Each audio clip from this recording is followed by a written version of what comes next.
The sun hung low over Charlotte, North Carolina, casting a golden hue across Juniper Street. It was a crisp April afternoon in 2025, and Dr. Amara Kendall, a 38-year-old senior legal counsel for the North Carolina Attorney General's office, was wrapping up her day. Fridays were her sanctuary, a chance to exhale after a week of navigating the labyrinth of state policy. Today's agenda was simple: pick up a prescription for her daughter's asthma inhaler and grab a carton of oat milk for her weekend baking ritual. Amara relished these small errands, moments where she could slip out of her lawyer persona and just be a mom, a neighbor, a woman in a quiet corner of the world. Her navy blue sedan rolled into the parking lot of a small pharmacy on the corner of Juniper and 5th. The lot was half empty, the air carrying the faint scent of blooming azaleas. Amara adjusted her glasses, grabbed her reusable tote, and stepped out, her sneakers soft against the pavement. Inside, the pharmacy was quiet, save for the hum of fluorescent lights and the clerk's cheerful greeting. She collected her daughter's inhaler, paid for the oat milk at a nearby grocery, and headed back to her car, the paper bag crinkling in her hand. As she merged onto Juniper Street, she noticed a police cruiser in her rearview mirror. It lingered 2 cars behind, unremarkable at first. Amara was used to seeing patrols in this part of town. Charlotte's east side wasn't immune to over-policing. But when she turned right toward her neighborhood, the cruiser followed. Her fingers tightened on the steering wheel. Just a coincidence, she thought, but her years of legal work, dissecting cases of misconduct and profiling, made her wary. She signaled early, merged left. The cruiser mirrored her. Her pulse quickened. She wasn't speeding, her dashboard read 28 in a 30 miles per hour zone. No broken taillights, no infractions. Yet the cruiser closed the gap, its grille looming in her mirror. When the red and blue lights flashed, her stomach sank. She pulled over carefully, parking under a magnolia tree, its petals scattered on the sidewalk. Hands on the wheel, she lowered her window halfway, her license and registration already in mind. She'd been through this before, not as a suspect, but as a lawyer advising others. Stay calm, stay clear, don't escalate. The officer approached, his boots heavy on the asphalt. His nameplate read Officer Vance. He was tall, broad-shouldered, with a jaw set like he'd already made up his mind. "Ma'am, you know why I pulled you over?" His voice was clipped, his eyes scanning her car. "No, sir," Amara replied, her tone even but firm. "I was driving within the speed limit." "Is there an issue?" "Your vehicle matches a description from a call, possible theft at the pharmacy you just left." His hand rested on his belt, casual but deliberate. Amara's brow furrowed. "I was at Harper's Pharmacy, picking up a prescription. I have the receipt right here." She gestured slowly toward her bag. "Step out of the vehicle, ma'am," Vance said, cutting her off. His tone wasn't a request.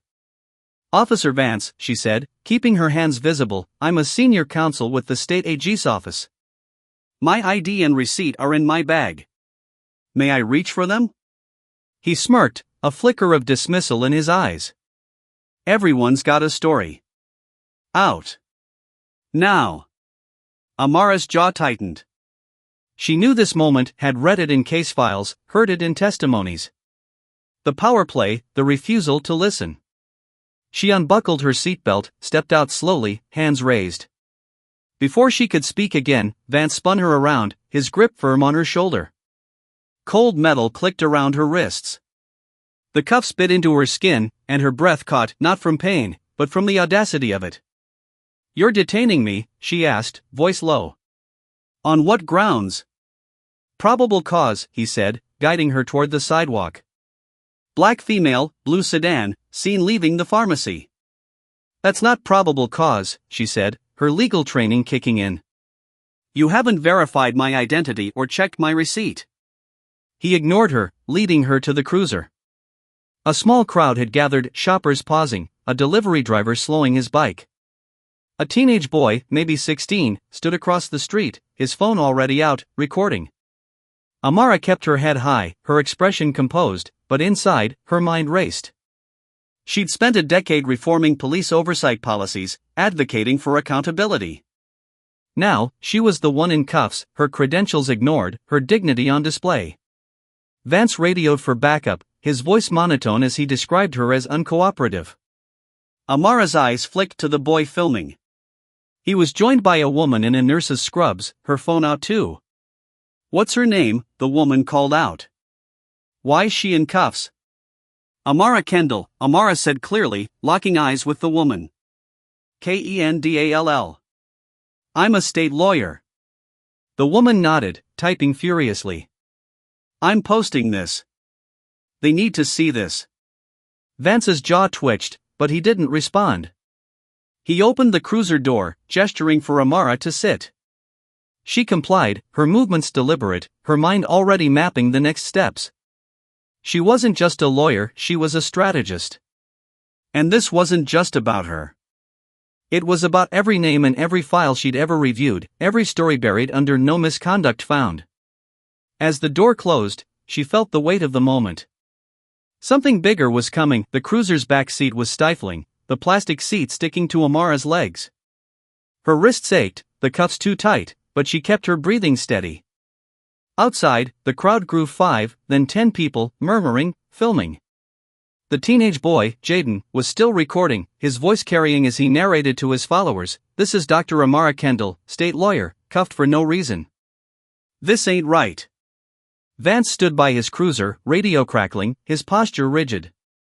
He hadn't checked her ID, hadn't looked at the receipt still sitting in her car. Amara's mind churned through the legal violations: no Miranda rights, no clear articulation of charges, no verification of identity. She'd written policies to prevent this exact scenario, yet here she was, living it. A new vehicle pulled up, an unmarked SUV, black, with tinted windows. A woman stepped out, mid-40s, in a tailored blazer and badge clipped to her belt. Captain Elena Ruiz, Internal Affairs. Amara recognized her from a misconduct hearing 2 years prior. Ruiz's eyes locked onto Amara through the cruiser's window, her expression unreadable but sharp. "Vance," Ruiz called, her voice cutting through the noise. "What's the situation?" "She matches the description," Vance said, gesturing vaguely. "Theft suspect, blue sedan, female, mid-30s. Ruiz's brow arched. "Did you confirm her identity?" Waiting for backup, Vance muttered, shifting his weight. Ruiz walked to the cruiser, opened the door, and crouched to meet Amara's gaze.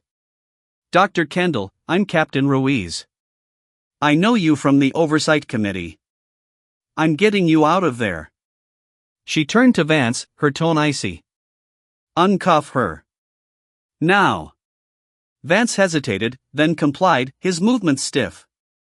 Amara stepped out, rubbing her wrists, the red marks stark against her skin. "Thank you, Captain," she said, her voice steady but laced with steel. "But this isn't just about me." Ruiz nodded, her eyes flicking to the crowd. "I know. We'll handle this." The crowd hadn't dispersed. Jaden was still filming, now live-streaming to thousands. The woman in scrubs, Lila, was tweeting, her post already gaining traction: "State lawyer cuffed for buying medicine. Officer Vance didn't even check her ID. Hashtag justice for Amara." Hashtag spread like wildfire, and within minutes, Amara's name was trending in Charlotte. Ruiz pulled Vance aside, her voice low but firm. Amara couldn't hear the words, but Vance's shoulders slumped, his confidence unraveling. She didn't need to hear. She'd seen this dance before: officers covering tracks, supervisors stepping in to contain the fallout. But this time, the crowd wasn't backing down. Jaden approached, still filming. "Dr. Kendall, you okay? People are blowing up online." "I'm fine," Amara said, offering a small smile. "Thank you, Jaden. Keep recording." He nodded, fierce pride in his eyes. "This is going viral. They can't ignore this." Amara returned to her car, the pharmacy bag still on the passenger seat. She pulled out the receipt, $22.19, timestamp 3:47 p.m. Such a small thing, yet it could have changed everything if Vance had bothered to look. She slipped it into her pocket, evidence of her truth. By the time she drove home, her phone was buzzing non-stop. Her sister, Nia, had called 5 times. Her colleague, Marcus, texted, "You're on the news. Call me." Amara ignored the notifications, needing a moment to breathe. She pulled into her driveway, the oak tree in her yard casting long shadows. Inside, she sank onto her couch, the weight of the day settling in. Her daughter's inhaler sat on the coffee table, a reminder of why she'd been out in the first place. She opened her laptop, hesitant but curious. Twitter was ablaze. Jaden's video had 200,000 views. Lila's thread detailed every moment, tagging local journalists and activists. A news outlet had already picked up the story: state lawyer detained in broad daylight, racial profiling alleged.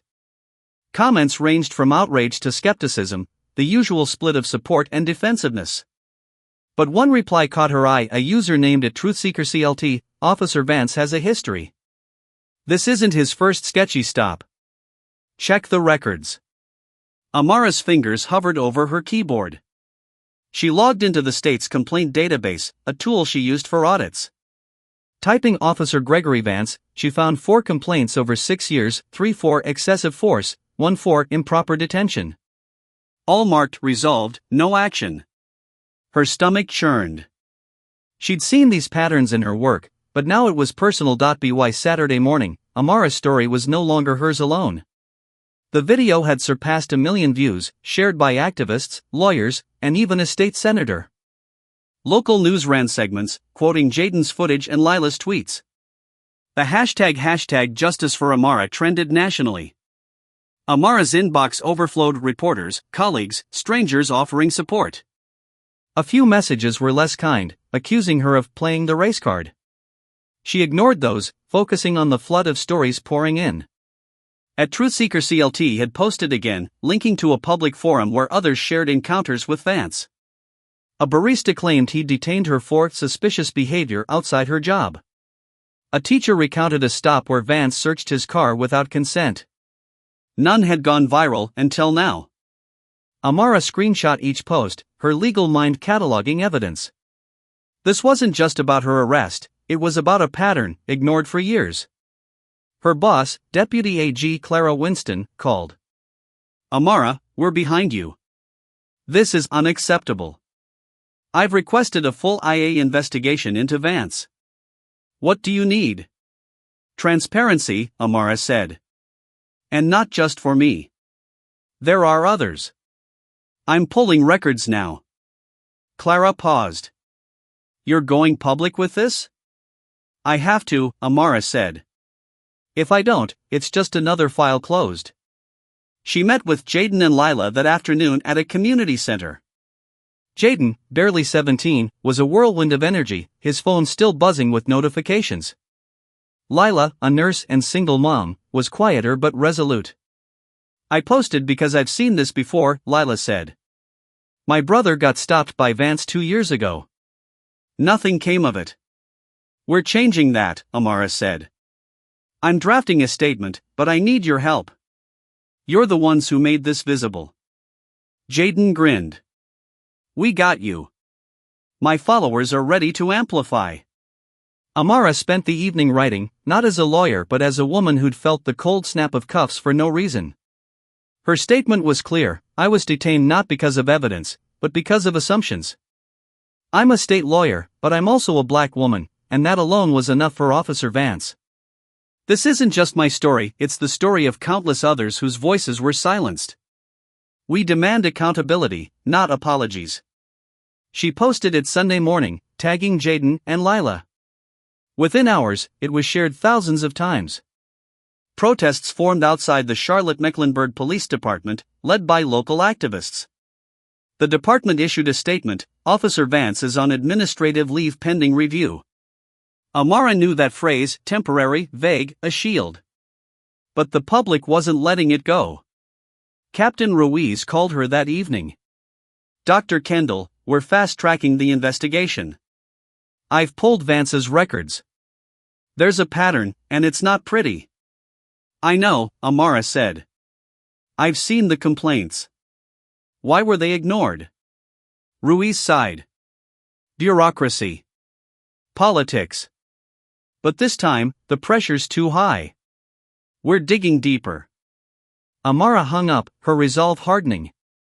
She wasn't just fighting for herself, she was fighting for the barista, the teacher, and every name in those files.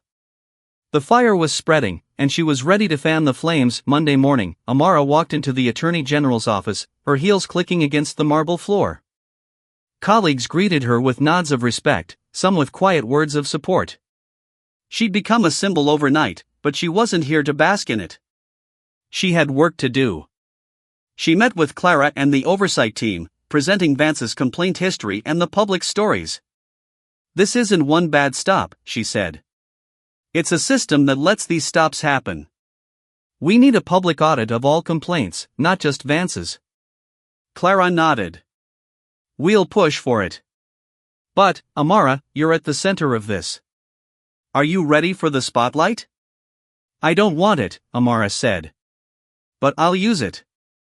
That afternoon, she sat down with a reporter, Maya Chen, from a local outlet. The interview was live-streamed, and Amara spoke with calm precision, detailing her detention, Vance's history, and the need for systemic reform. "This isn't about one officer," she said. "It's about a culture that lets patterns go unchecked. We have the data. We have the stories. It's time to act." The interview went viral, shared by national outlets. Protests grew, demanding not just Vance's dismissal but a statewide review of police practices. By Tuesday, the governor's office announced a task force on police accountability, with Amara invited to advise. She accepted, determined to shape policies that would prevent another Juniper Street. Vance was fired a week later, his complaints now under public scrutiny. The task force uncovered dozens of similar cases across the state, leading to new training mandates and a public complaint portal. Amara worked with Jaden and Lila to launch a community initiative, Eyes on Justice, encouraging citizens to document and report misconduct. Months later, standing at a rally on Juniper Street, Amara looked out at the crowd, Jaden, Lila, and hundreds of others. "This street," she said, her voice carrying, "is where I was silenced. But it's also where we found our voice. Together, we're rewriting the story." The crowd roared, and Amara felt the weight lift. She wasn't just a lawyer or a victim, she was a catalyst. And Juniper Street, once a place of injustice, was now a symbol of hope.